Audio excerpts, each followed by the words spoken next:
Howdy, howdy, howdy, and welcome to 2 Minute Warning, the high-paced American football podcast where the time is in short supply, but our opinions certainly are not. That's Jeremy up there. I'm Matt. How are you doing, Jez? I'm alright, I'm doing well. I'm feeling good, ready for the Super Bowl, ready to chat some Super Bowl, and that's about it, really. That's what we're here to do, so it's a good job that those are the things that I want to do and not much else. Yes. Lots been happening as well in the 2-week hiatus that we've had. Absolutely. And I'm sure we'll delve into topics that are relevant at the moment, I guess. It's, like you said, it's Super Bowl weekend. It's tomorrow evening here in the UK. Well, I'll say evening. Tomorrow night here in the UK, 11:30 p.m. It's going to be a late one. It's going to be a good one. But I think what we'll do now is go into our first topic. And so over to you. Absolutely. And there was a risk that we discussed last time that there wouldn't be a whole lot to discuss between championship games and Super Bowl. But we were wrong, and lots has happened. But first of all, before we get into the news and talk about the big game tomorrow night, let's look back at a fortnight ago and see how it is we actually got here. So first up, in the NFC Championship game, the Tampa Bay Buccaneers defeated the Green Bay Packers 31-26. What did you think about this game, Matthew? 2 minutes, here we go. Well, it was on early enough, so I watched it live, and it was very, very, very much worth a watch, in my opinion.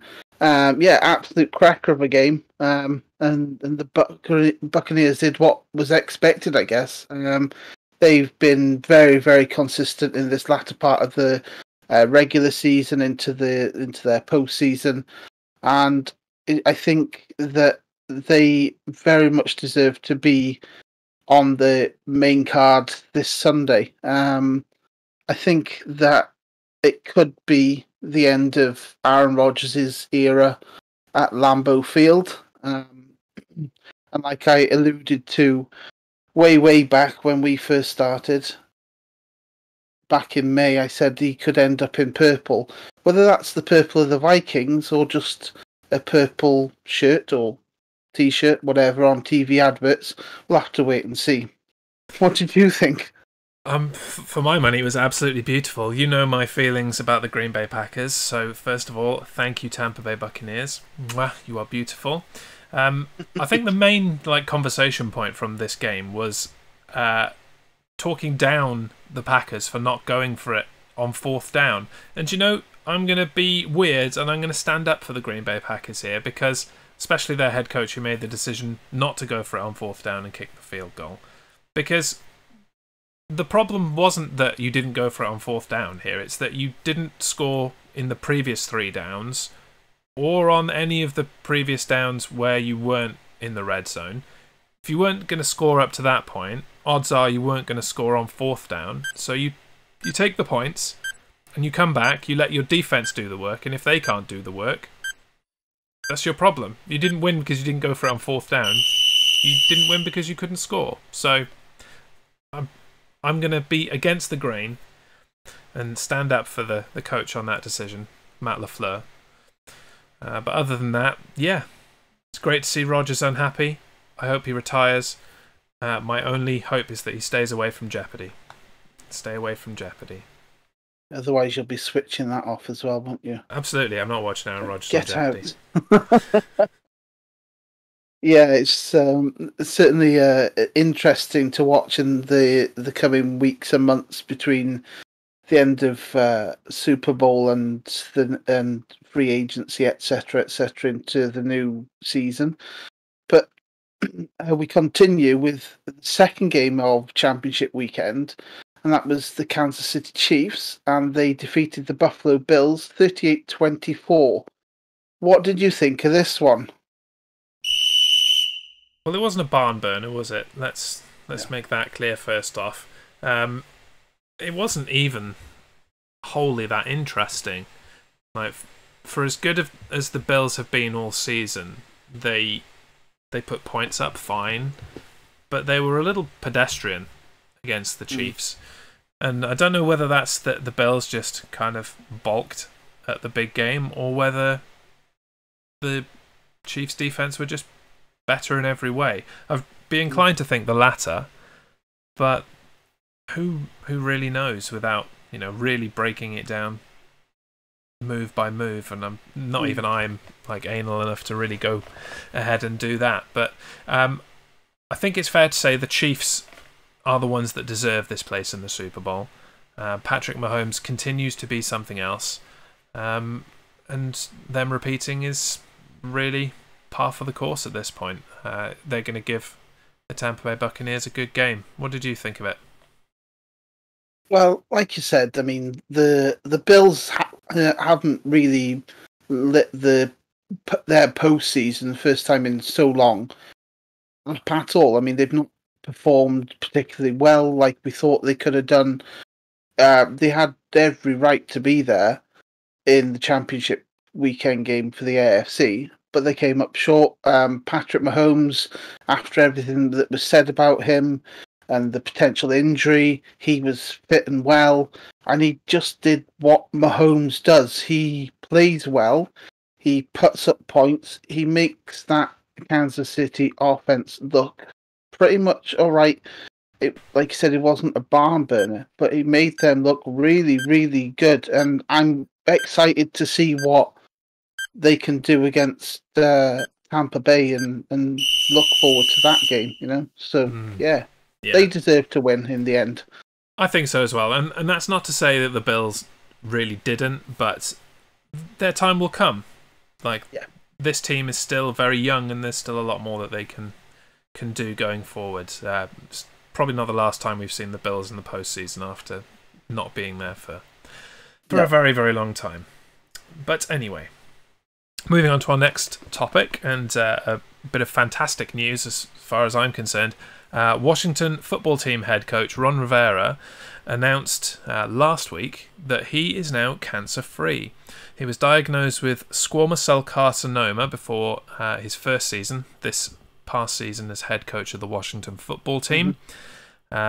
He underwent treatment all the way throughout the season. That was fairly well publicised, and he went on to coach his team into an NFC East title, which is incredible.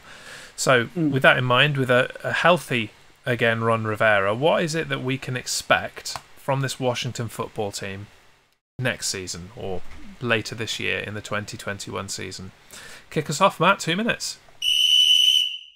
Well, first of all, I want to say well done to Ron and well done to his family around him that have taken him through this. It's a hell of a fight to get through cancer, and he's come out the other end fit and well. And like you said, him and his Washington football team got the NFC East title. I think for the upcoming season, what they really need to focus on and what I really expect from them is definitely to improve on their roster. They're going to probably need a new quarterback, but it depends on how that goes. They need to use this momentum now that they have built up this season just gone into continue moving forward. I think they've got every chance, and maybe a new name, but who knows? We can argue all day about this name of Washington football team. What do you think? Yeah, the name is another topic entirely. I'm not even sure they cared enough to bother having a new name, but there we go. Yeah, I agree with you. The quarterback situation is going to be one to watch. I think they need to bring in a young guy, but by virtue of winning the NFC East, they've kind of screwed themselves out of a decent draft position to maybe get a quarterback. We'll see how free agency goes. Maybe they can grab Deshaun Watson, who knows. But the important thing here, I think, is going to be a consistency in the staff that they've got. They started fresh last year with Ron Rivera, and he brought in his guys, and they brought in an excellent player in the draft in Chase Young, and brought in lots of new pieces. So what they really need to do is build on what they've got and not go backwards, if that makes sense. They really don't want to be doing any more rebuilding at this point. They just need to add parts, grow, and carry on the same path, really. That NFC East is going to be terrible again next year, I would expect, and so they can really go places. Yeah, absolutely. They did well this season. I don't think anybody really honestly expected them to do what they did. But good on them. They've got a lot to build on, definitely. But more news as it rumbles on, like we said, the past fortnight. And more recently, the Detroit Lions are dealing quarterback Matthew Stafford to the LA Rams, and that's going to be in exchange for 2 future first-round draft picks, third-round draft pick, and quarterback from the LA Rams, Jared Goff. And that's sources that had been given to Adam Schaefer, rather. It's an odd one. I didn't really see it coming. What do you think of it all? First of all, it's fantastic news for me as a Bears fan that the quarterback that really has plagued the Bears for the last 15 years or so. I'm not sure how long Matt Stafford's been in the league. Must be at least 10, 12 years now. That'd be a long time. But he really hasn't been able to do very much on that Detroit Lions team, and I don't think that's much to do with him at all. He's a fantastic player. Outside of Megatron right at the beginning of his career, he's never really been given the tools to succeed, and Megatron promptly retired. So I think being put into that LA Rams team is going to do wonders for him. It is a high cost. 2 first-round picks, a third-round pick, and okay, Jared Goff. Let's take Jared Goff out of that situation, because they were always just going to get rid of him in some way, even if that was just cutting him. But yeah, 2 first-round picks, that definitely puts the Rams in win-now mode. They want to give guys like Aaron Donald a Super Bowl, and they really want to capitalize on the other pieces they've already got in place. I think it's a good move on their part, and the Lions are laughing with plenty of draft picks. What did you think? I think we had a little brief discussion when this first happened. Too high of a price for me personally. Jared Goff certainly can't be happy. He's a youngish guy going to a team that isn't very good at the moment. Whether or not he changes the dynamics there and gets the tools, we'll certainly see. Matthew Stafford might actually get a shot at a postseason now, and a bit more consistency. And apparently, according to sources, the one team Matthew Stafford certainly did not want to go to was my New England Patriots. And a lot has been said, maybe just didn't want to work hard with Bill Belichick. Outrageous! Outrageous! You can't say that. Outrageous! No way am I letting you get away with that. Doesn't want to work hard. There are plenty of reasons why people would not want to go to the New England Patriots, and not wanting to work hard is not one of them. You hang your head in shame. That's atrocious. I've been scouring the internet for excuses, I think, and looking at people, what they're saying on social media. not people I know. I mean, like professional athletes and media sources out in the States. But yeah, that's one of the excuses. Don't believe it personally. It's not my personal feelings. It is opinion that's out there, freely available from multiple sources, that Matthew Stafford didn't want to work hard. Who knows? He's going to the LA Rams anyway, so good on him. Poor guy's been in the league forever. Needs a ring. Oh dear. I'm going to go back and to clip bring the that entertainment on us. That's actually brought me to tears. That was so funny. Doesn't want to work hard at the Patriots. Patriots. All right. Okay. Well, we'll come back to the Patriots another time, I'm sure. But let's crack on. There's another bit of controversy and lots of people saying outrageous things about our next piece of news. Let's see what what we think of it. The Houston Texans have hired David Culley as their team's 4th head coach in franchise history. Culley joins the Texans from the Baltimore Ravens, where he served the last 2 seasons as assistant head coach / pass coordinator / wide receivers coach. What do you think of this hire, Matthew? 2 minutes. Don't say anything outrageous this time. Okay, I try not to anyway. So David Culley is the like I said, he's coming from the Ravens. He's also the former wide receiver coach, where he spent the 2014 season at Kansas, and that was the year none of their wide receivers caught a single touchdown. Fact, I don't see it working.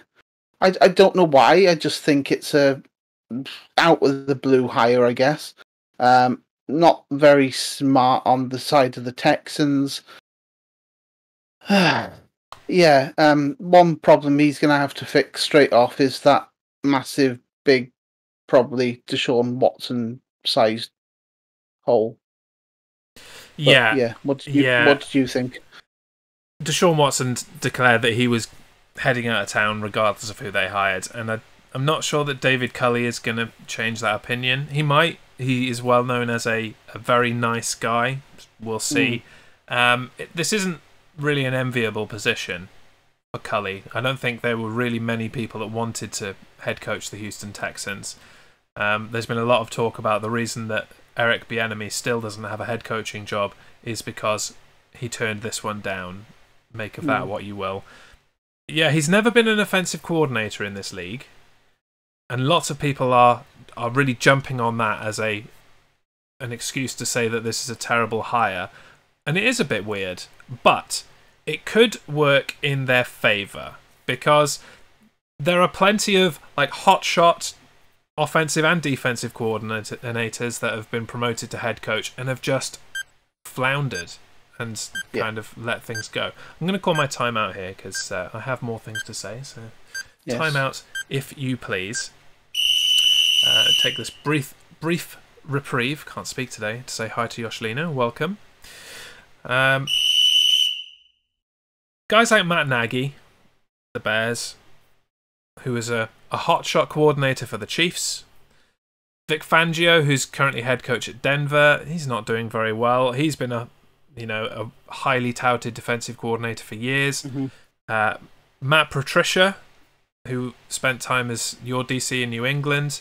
That's just a few to name. But then there are guys that were special teams assistants or were just assistant coaches or they were promoted out of college that weren't in these coordinator positions that have gone on and done very well and arguably way better than your average head coach. Guys like John Harbaugh at Baltimore, who I'm sure Culley would like to emulate. He was a special teams coordinator. He'd never had a main offensive or defensive coordinator position. Cliff Kingsbury at the Cardinals, straight out of college. Zach Taylor at Cincinnati, so far, doing very well. He was promoted out of an assistant position. And the reason that I think they do well, is because they're more likely to delegate.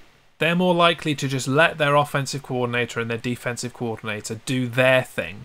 The guys whose specialism it is to look at this stuff.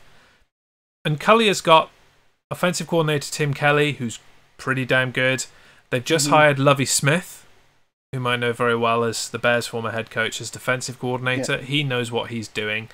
So if Culley can just, sit back, be that nice guy that everyone knows him to be an anti-Bill O'Brien, who was their last head coach in Houston, who just went on tears and chewed people out and was just generally harsh to people for no reason. All Culley really needs to do is manage from the top, bring everyone together, let everyone do their own thing, and he will succeed in this league, I think. So it may not be the atrocious hire that so many analysts, pundits, journalists, whatever you want to call them, are claiming. Watch this space. Absolutely. Yeah, I think it's like you said, it's a very much watch this space. and he's going to be one of quite a few new head coaches going into next season.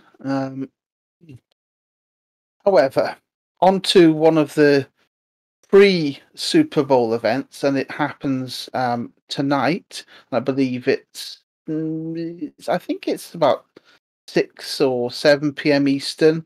Don't quote me on that. I'll put a time up later. But tonight is the NFL Honors and Season MVP ceremony night. It's purely virtual on CBS out there in the States. Who's getting what, and are they getting what they deserve? What do you think? Before I push the button, welcome Jane Z. Welcome to the show. For those that are tuning in for the first time, this is 2 Minute Warning. We're a high-paced American football podcast. We discuss all the topics from the NFL and other leagues 2 minutes at a time. And here is our 2 minutes on the NFL Honors. Let's go. So, the main award that people really care about in this is the overall MVP, right? And there's been a lot of talk about how Aaron Rodgers is the front runner, with Patrick Mahomes, getting a look in, maybe Buffalo Bills, Josh Allen, possibly. No one is talking about Tom Brady. I'm not a massive Brady fan, but when you look at the season as it's been, and the fact that Tom Brady is in the Super Bowl now, the rest of the team, the Tampa Bay Buccaneers team, isn't a whole lot different from last year. Okay, they brought in Antonio Brown, great. Defensively, they're much the same. Offensively, they're much the same, with the exception of Brown, as I said, and Scotty Miller. All they've really done is taken out Jameis Winston and put in Tom Brady. And yet this team has gone from whatever they were last season, like 8-8 or something average, to in the Super Bowl. And the MVP for me is about a person that is the most valuable player on their team, more so than any other player on any other team in the league. So if it isn't Brady, what's the point? That's all I'm saying. How do you feel? Yeah. Well, as we wind down, I am going to take my time out when it runs out, because a lot of talk has gone on over the last couple of weeks about this award ceremony. And the main ones that pop up, like you said, the MVP, the overall MVP of the league. So you end up with Offensive Player of the Year, Defensive Player, Offensive Rookie, Defensive Rookie, Best Coach, and like I said, Timeout. And then the biggest one is the Man of the Year, so the Walter Payton Man of the Year award. There's already been a lot of these awards by different, whether you want to call it sponsors of the league or the Associated Press. The Associated Press are the ones that are tonight, so they're the ones that are recognised formally, I guess. But Pepsi have already named Justin Herbert as the Rookie of the Year. The Sporting News have said that Justin Jefferson is that same award winner. Yeah. The PFW have named Chase Young as Defensive Rookie of the Year.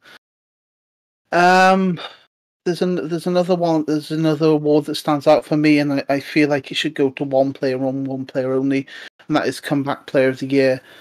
With everything Alex Smith had happened to him with that horrific leg injury, and to come back and do what he did with Washington, surely he's a shoo-in for that.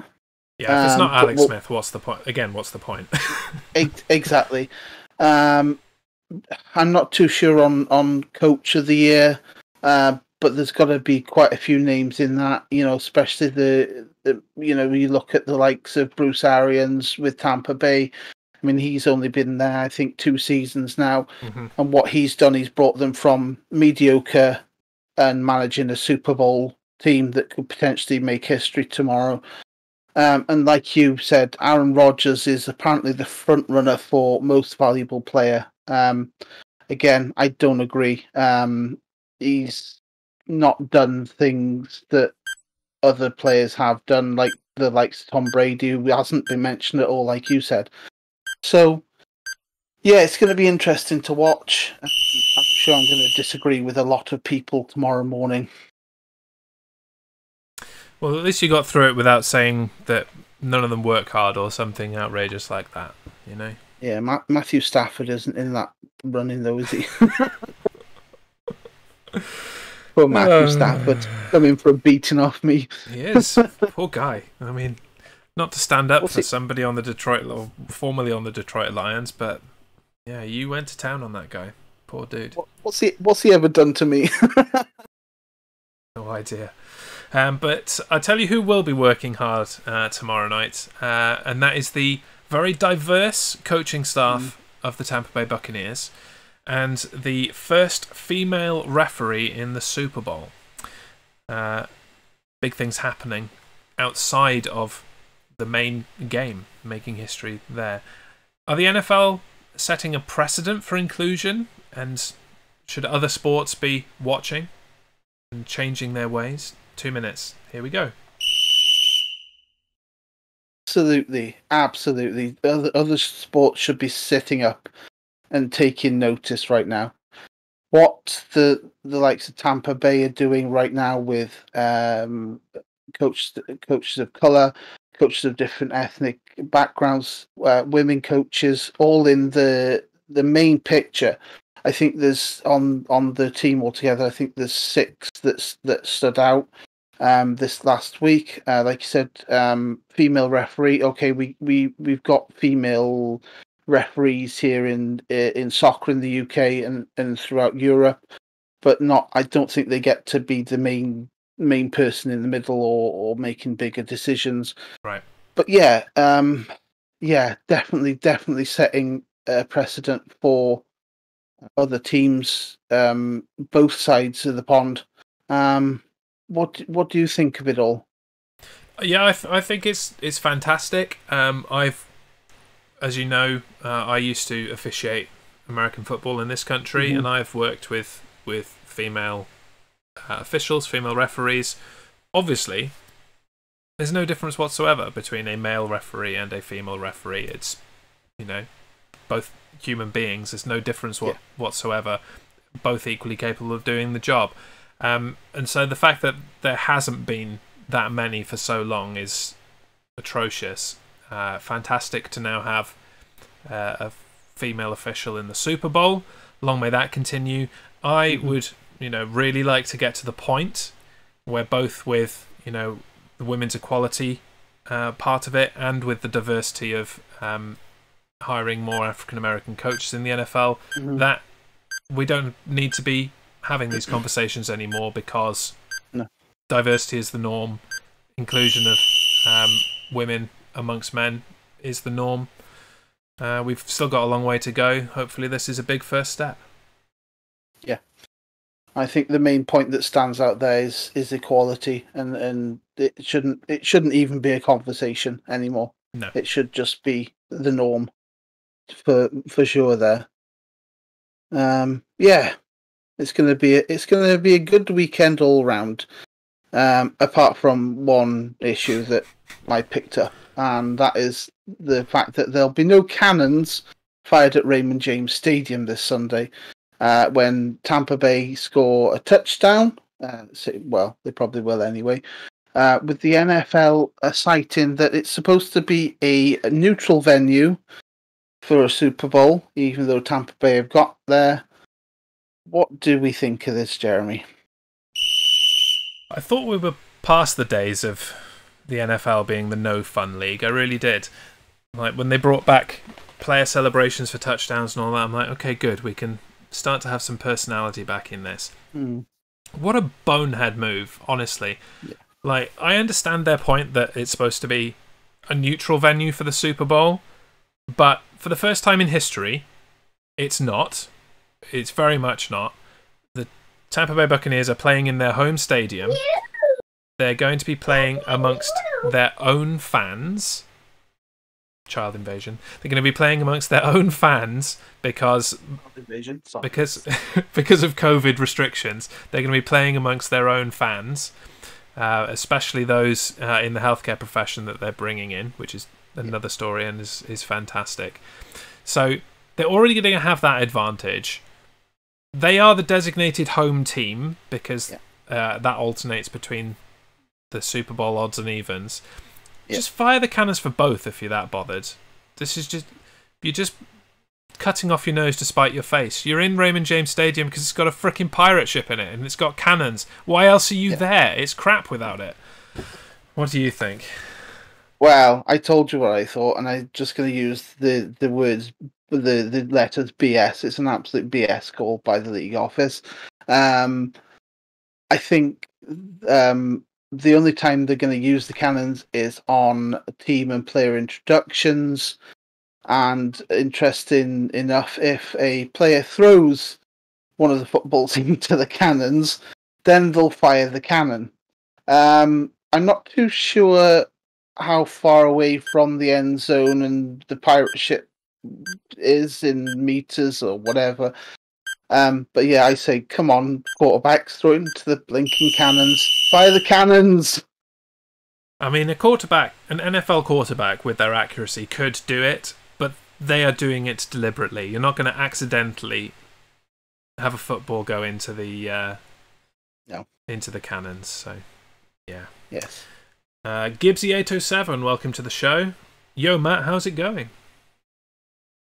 Absolutely fantastic, apart from a child invasion. But she's free roaming. She's free roaming. I mean, how many episodes of this show are we on now? 40 something? Is it 30 something? We're 40 something? 37, and I think that's the first time she's interrupted. Yeah, she's the youngest. That's only your second child invasion of this show. Yeah, the last one was when your middle child. Yeah. Your middle child was sleepwalking and had a nightmare and just ran in, hugged you, and just wiped out your laptop and your microphone and everything off the table. So, it's not so bad, really. And it brings us to our final topic of the day, the big one, the Super Bowl. We finally got here, and considering the year it's been with the coronavirus and everything, there haven't really been any real delays. It's gone off mostly without hitch. Kansas City return for their second straight Super Bowl, and Tom Brady and his Pirate crew make history, being the first team in the league to appear in a home Super Bowl in their own stadium, as we just discussed. Who's going to win? How's it going to go? What can we expect? 2 minutes. Let's finish this off. Well, it's definitely going to be a tight game, given on how both teams have played throughout the seasons, especially, like I said earlier, with Tampa. Latter part of the season, they clicked into every blinking gear. They've done well all postseason in their games. A very, very tight game. It's going to be really good to watch, and I'm just crossing everything to say that it's going to be a good game. It'll just be like one a couple of years ago. It'll be really low scoring now that I've jinxed it. But yeah, Tampa Bay, for me, are going to be the winners. Tom Brady's going to get a 7th ring. And I think if he does win the Super Bowl, then he's going to retire. You heard it here, probably 107, but we'll say first. Yeah, I think it's going to be a great game. It's nice to go into a game where I kind of like both teams. I don't have a dog in this fight. It's not one of my division rivals or a team that I, hate, like the Patriots. So whoever wins, I'm going to enjoy and them basking in the glory of their victory. It's going to be hard to call, really hard to call. But I just think that Patrick Mahomes and that crew around him are just special. And if Always Be Chatting was here, he would be like flipping tables and being annoyed right now that I'm going with this. But I think the Chiefs are going to hold on and win against these guys. You're in darkness now. Don't know what's going on with you. Yeah. So yeah, Chiefs to win, not by much, maybe even just a field goal. That's my prediction. Yeah. Are you Interesting. Do you know why you're in darkness? I don't. If it was an electric thing, I wouldn't be here, would I? No. I got a funny feeling someone's playing funny buggers. Pardon the language. Because we have a smart light bulb in my bedroom. Yeah. And I think they're playing a pre-Super Bowl trick on me, to be honest. But I'm gonna try and reconnect it on my phone now and see if we can get some light on the situation, because I just look like I've given up. Yes, well, but yeah. At the very least, we're at the end of the show, and if you're gonna sit there in darkness, it's the right time to do it. Well, yeah. Well, what? There you go. There you go. I was going to say, while you try and work that out, we can go through what has been a fantastic week on the Primetime Streamer Network so far, and there's a few more bits to go, so here we are. Coming up later, it's a pretty stacked evening. Cocktails and bull feces. Not able to swear, so perfect. 8 PM GMT, 3 PM Eastern, with Captain Brilliant at twitch.tv/Captain_Brilliant. Followed closely, almost immediately, by the World Super Beer Championship at 10 PM GMT, 5 PM Eastern. I've got that mislabeled as being on my channel. It's not. It's twitch.tv/Research1, but I'll be hosting him anyway. You'll be able to find him via me. And then finishing off the night tonight is Rooster Beast with another fantastic drum session. 11:30 PM GMT, 6:30 PM Eastern. Tomorrow, last day of the week, get ready for the Super Bowl. At 3:30 PM GMT, it's Games with the Lad with Research 1, followed by Hitchhiker's Guide to the Galaxy with Duncan the Singer. He vows to finish Hitchhiker's Guide to the Galaxy or yeet it out the window. Either way, it's the last Hitchhiker's Guide to the Galaxy stream from Duncan the Singer. Join in on that. And not on the schedule, following Duncan, Duff Valley is going to be playing Rocksmith and doing some more rocking out, as we do here in the Primetime Streamer Network. So there you go. As far as we're concerned... Yeah. Go on, what were you going to say? I was going to say a very, very nice ending to the week on the network, isn't it? And a lot of regular streamers that are now with us on the network and doing very, very good things, keeping people busy and keeping themselves busy during lockdown and doing good things to entertain people. Very absolutely, much so. Absolutely. Like me with children in the room and lights playing silly monkeys. Yeah, I get the feeling that heads are going to roll as soon as you finish here. Oh yeah, I've got a big baseball bat. But on that note, that's it for us for a few weeks. We'll be back when free agency opens in the NFL. We'll discuss either before or after what's been happening, depending on what's been going. Watch our Discord for more information. If you're not in our Discord server, I will try and summon it. There you go. Thank you, Jezbot4000. That is our Discord link. Watch our social media to know when we'll be broadcasting next. And then after that, it'll be the NFL draft. A long one for us. Drafting or mock drafting the first round. It's going to be fun. I'm looking forward to it. Absolutely, yeah. Yeah, really looking forward to it. But we got to Super Bowl, and that's the main thing. And I think we've done quite a lot of I think we're almost up to 30 with me and you on 2 Minute Warning now. So I think we're 2 off our 30th together, which is really cool. And it's been a really good season. It's been a fantastic season for me being part of the network, between its name changes and everything after Christmas. But yeah, I've really enjoyed it. I've enjoyed looking at everybody's comments and just everyone joining in. I've enjoyed talking football with you. It's kind of a thing we do on a almost daily basis via social media as well, which has been cool. It's kept me busy getting news stories and getting things together for the podcast. But yeah, thank you. Cheers, guys, for listening. Enjoy Super Bowl, and yeah, go Bucs. I mean, like I said.